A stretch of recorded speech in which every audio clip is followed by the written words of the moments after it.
More news developing at this hour. Former Mayor Rudy Giuliani appearing in a Manhattan court as a judge decides whether or not to hold him in contempt of court for failing to turn over some of his assets and valuables as part of a nearly $150 million defamation judgment against him. Fox 5's Meredith Gorman is outside of the court in Lower Manhattan, where we understand Rudy is still inside right now. Meredith.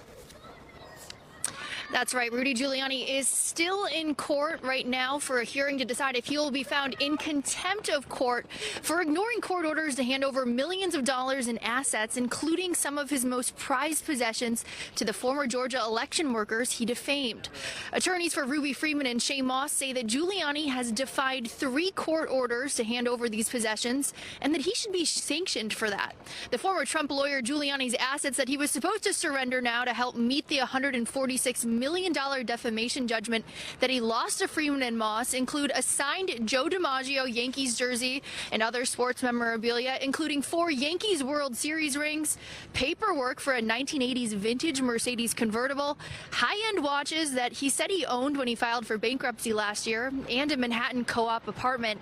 This comes after Giuliani claimed that the women helped steal the presidential election from Donald Trump in 2020 without any evidence. Giuliani said this morning on his way into court, he's not necessarily optimistic about the situation.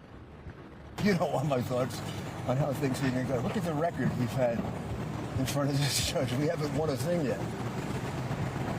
People might question that.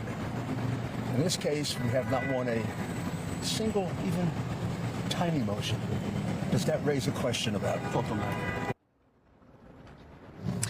Now, Giuliani is also appealing the defamation verdict because he thinks that none of the comments that he made on his show about these election workers were defamatory. Teresa? All right, Meredith, thank you very much.